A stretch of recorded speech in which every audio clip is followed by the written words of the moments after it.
اعوذ باللہ من الشیطان الرجیم بسم اللہ الرحمن الرحیم واتل علیہم نبأ نوح اذ قال لقومه یا قوم ان کان کبر علیکم مقامی وتذکیری بآیات اللہ فعلی اللہ توکلت فاجمعوا امرکم وشرکاءکم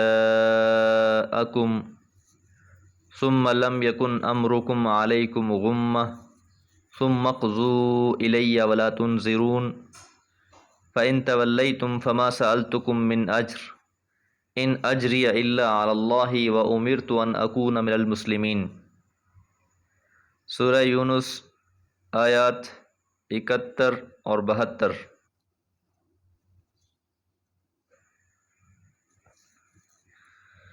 یہاں سے اب حضرت نوح علیہ السلام اور حضرت موسیٰ علیہ السلام کے حالات کسی قدر تفصیل کے ساتھ بیان ہو رہے ہیں۔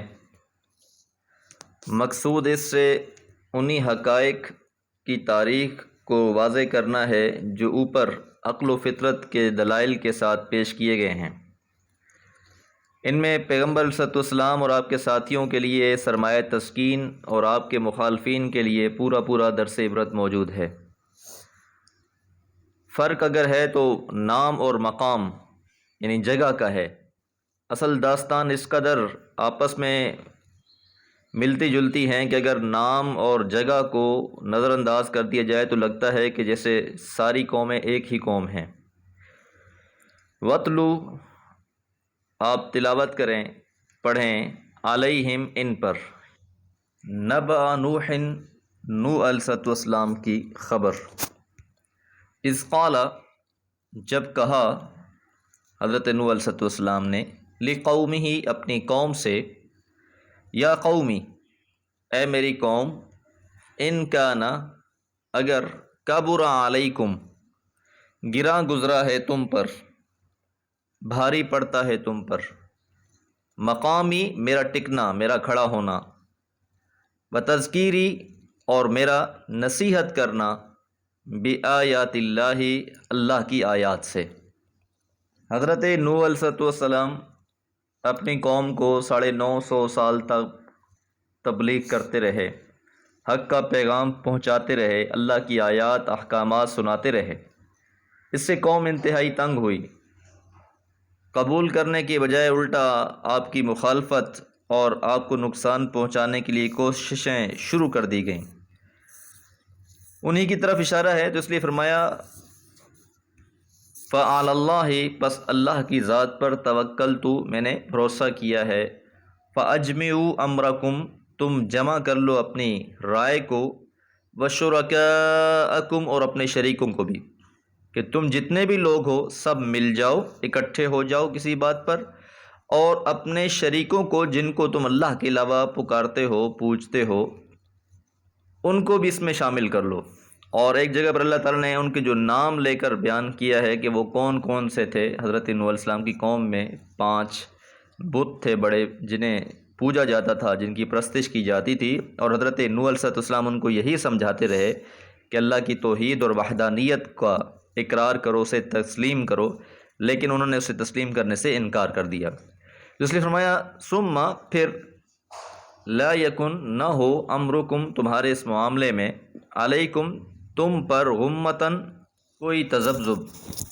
امر سے مراد یہاں پر رائے اور فیصلہ ہے، تو جو بھی تم فیصلہ کرو، جو بھی اپنی رائے رکھتے ہو اس بارے میں، وہ قطعی ہونی چاہیے، اس میں کسی قسم کا کوئی تذبذب نہیں ہونا چاہیے۔ ثم اقضوا پھر کر گزرو، اقدام کرو، الیہ میرے لیے۔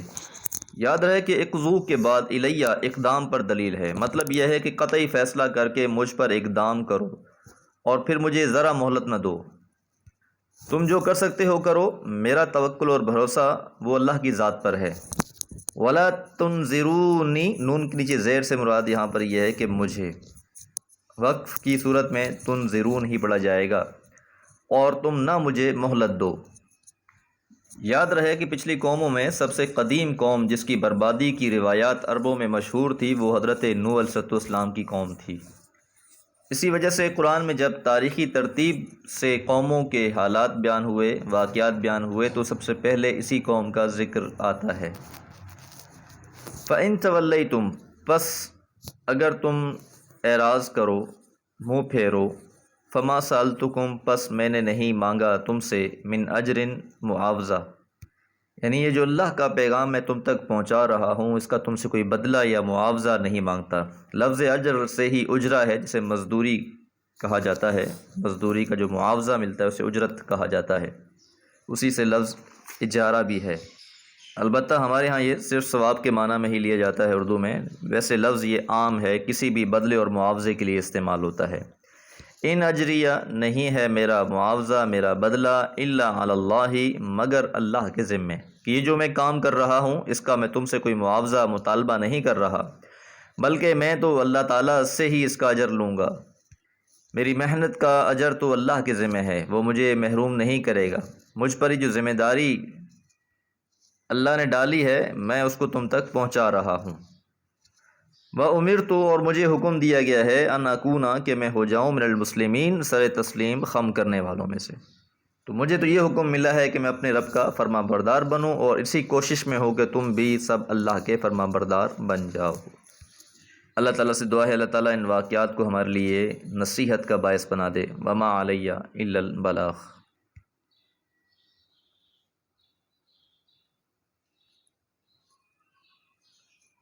اعوذ باللہ من الشیطان الرجیم، بسم اللہ الرحمن الرحیم۔ فکذبوہ فنجیناہ ومن معہ فی الفلک وجعلناہم خلائف واغرقنا الذین کذبوا بآیاتنا فانظر کیف کان عاقبۃ المنظرین۔ ثم بعثنا من بعدہ رسلا الی قومہم فجاؤوہم بالبینات فما كانوا ليؤمنوا بما كذبوا به من قبل كذلك نطبع على قلوب المعتدين۔ سورہ یونس آیات 73 اور 74۔ یاد رہے کہ پچھلی آیات سے حضرت نوح علیہ السلام کا واقعہ شروع ہوا، اور انہوں نے اپنی قوم کو شرک سے منع کیا، دعوت دی، لیکن انجام کیا ہوا، نتیجہ کیا نکلا، وہ اس آیت مبارکہ میں بیان ہو رہا ہے۔ فَكَذَّبُوهُ، پس جھٹلا دیا، انکار کر دیا انہوں نے اس کا، یعنی حضرت نوح علیہ السلام کا۔ فَنَجَّيْنَاهُ، پس ہم نے نجات دے دی ان کو، حضرت نوح علیہ السلام کو، وَمَن مَّعَهُ، اور جو ان کے ساتھ تھے، فی الفلک، کشتی میں، وَجَعَلْنَاهُمْ، اور بنا دیا ہم نے انہیں، خلائف، جان نشین۔ خلائفہ خلیفہ سے ہے، جو بعد میں کسی معاملے کو سنبھالتا ہے، چلاتا ہے، اسے خلیفہ کہا جاتا ہے۔ تو یہاں یہ بات بھی قابل ذکر ہے کہ پہلے مکذبین کے غرق کا ذکر نہیں کیا گیا،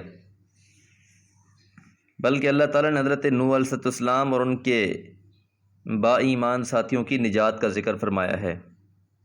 اس لیے سنت الہی یہی ہے کہ رسولوں کی تکذیب کرنے والوں پر جب عذاب آیا تو اللہ تعالیٰ نے اس سے پہلے اہل ایمان کی حفاظت کا اہتمام فرمایا۔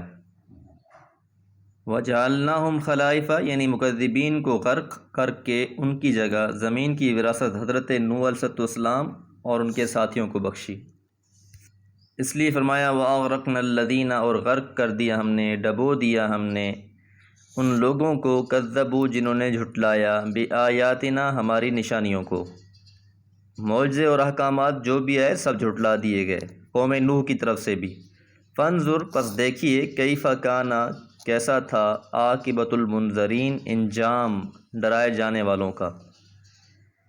منظر اور منذر، منتظر، منتظر، منتخب، منتخب۔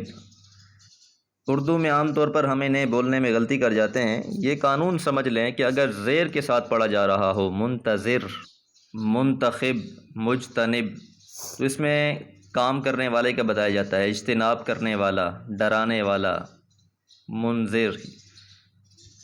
اور اگر انہیں زبر کے ساتھ پڑھا جائے، منتظر، تو جس کا انتظار کیا جا رہا ہو، منذر، جسے ڈرایا جا رہا ہو، منتخب، جس کا انتخاب کیا جا رہا ہو، تو منذرین، جنہیں ڈرایا گیا۔ تو حضرت نوح علیہ السلام منذر تھے، ڈرانے والے تھے، اور قوم منذر تھی۔ جسے ڈرایا جا رہا تھا۔ تو منذرین کا جو انجام تھا وہ پھر یہی تھا کہ ان سب کے سب پوری قوم کو اتمام حجت ہو چکنے کے بعد پوری قوم غرق کر دی گئی۔ ثم پھر بعثنا ہم نے بھیجے من بعد ہی اس کے بعد، یعنی حضرت نوح علیہ السلام کے بعد، رسولاً بہت سے رسول، الی قومہم ان کی قوم کی طرف۔ تو ہوتا یہی ہے، قوم کی اصلاح ہو جاتی ہے، پھر کچھ عرصے بعد آہستہ آہستہ قوم میں پھر بگاڑ آنا شروع ہو جاتا ہے، شیطان اپنا کام کرتا رہتا ہے، اور پھر قوم کے اکثر لوگ پچھلی قوموں کی روش اختیار کر لیتے ہیں، اور پھر اللہ تعالیٰ کسی رسول کو بھیج دیتے تاکہ انہیں پھر سے ڈرایا جائے اور انہیں وہ بات سمجھائی جائے۔ اس لیے فرمایا اب ان کے بعد بہت سے رسول آتے رہے، یہاں رسولوں کا نام نہیں لیا گیا، اجمالاً بات ذکر کی گئی ہے۔ فجاؤہم پس وہ ان کی طرف آئے بالبینات واضح نشانیوں کے ساتھ، فما کانوا پس نہیں تھے وہ لیؤمنوا کہ ایمان لے آتے، بما کذبوا بہ جس کا انہوں نے انکار کر دیا تھا، من قبل اس سے پہلے۔ تو جس طرح حضرت نوح علیہ السلام کے زمانے میں قوم نے انکار کر دیا تھا، پیغمبروں کی بات نہ مانی، ہدایت اختیار نہ کی، اسی طرح آپ کے بعد بھی جو رسول آئے انہیں پیغام پہنچانے کے لیے تو اکثر قوم والوں نے ان کا بھی انکار کر دیا اور اس بات کو ماننے کے لیے تیار نہ ہوئے۔ اور دوسری بات یہ ہے کہ جس طرح نبی اور رسول کے آنے سے پہلے وہ لوگ انکار کر دیا کرتے تھے توحید کا، رسالت کا اور بہت سی چیزوں کا، تو پیغمبروں کے آنے کے بعد بھی وہ لوگ انکار کرتے رہے۔ کذالک اسی طرح نطبع ہم مہر لگا دیتے ہیں علی قلوب المعتدین حد سے تجاوز کرنے والوں کے دلوں پر، کہ جو لوگ حد سے تجاوز کرنے والے ہیں، حدود الہی سے تجاوز کرنے والے ہیں، تو جو لوگ اللہ کے مقرر کیے ہوئے حدود کو توڑ دیتے ہیں، ان کے اندر حدود کا احترام کا احساس مردہ ہو جاتا ہے، تو اس احساس کے مردہ ہو جانے کے بعد ان سے کسی خیر کی امید عبث ہوتی ہے۔ ایسے مردے کسی کے جھنجھوڑنے سے بھی نہیں جاگتے، تو اس لیے فرمایا کہ ان لوگوں کے دلوں پر مہر لگا دی گئی۔ اللہ تعالیٰ سے دعا ہے اللہ تعالیٰ ہمیں ہدایت کے راستے پر گامزن رکھے۔ وما علیہ الا البلاغ۔